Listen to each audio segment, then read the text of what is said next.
Right here. Hold on. Hey, you see that? You're wearing a sweater.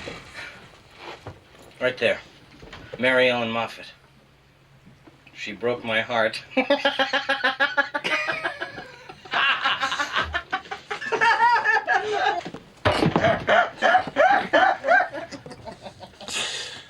What's that one? What? That one there, on your arm. Oh, well, it's a tattoo. I got that removed. Don't tell me. Don't tell me. Mother.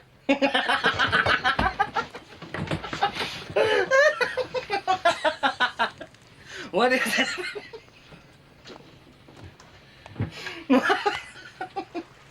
Mr. Hooper, that's the U.S.S. Indianapolis.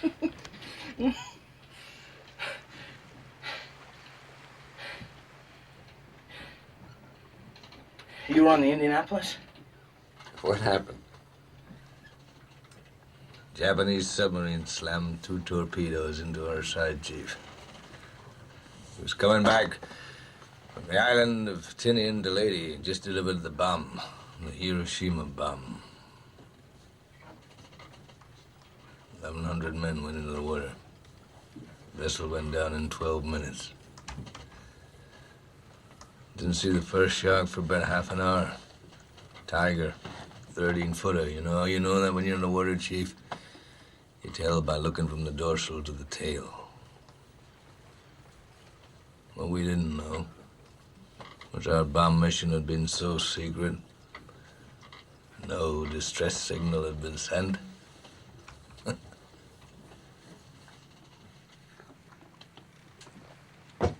They didn't even list us overdue for a week. Very first light, Chief. Sharks come cruising. So we formed ourselves into tight groups. It's kind of like old squares in a battle, like you see in a calendar, like the Battle of Waterloo. And the idea was, shark comes to the nearest man, that man he start pounding and hollering and screaming. Sometimes the shark would go away. Sometimes he wouldn't go away.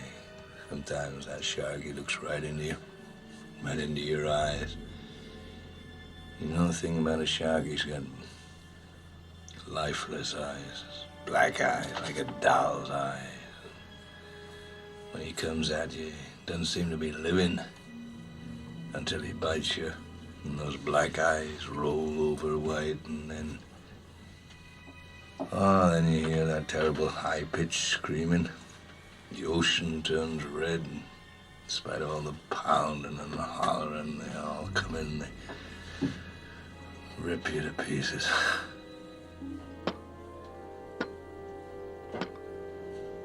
By the end of that first dawn, lost 100 men. I don't know how many sharks, maybe 1,000. I don't know how many men, they average 6 an hour. On Thursday morning, Chief, I bumped into a friend of mine, Herbie Robinson from Cleveland. Baseball player, bosun's mate.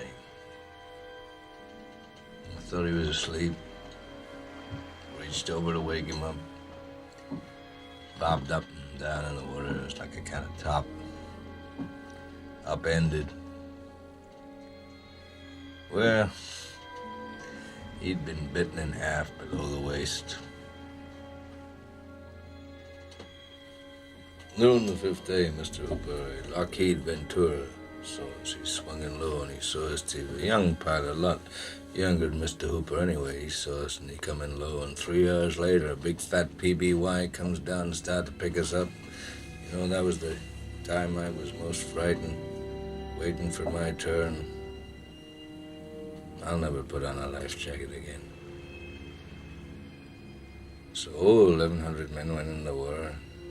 316 men come out. The Sharks took the rest June the 29th, 1945. Anyway, we delivered the bomb.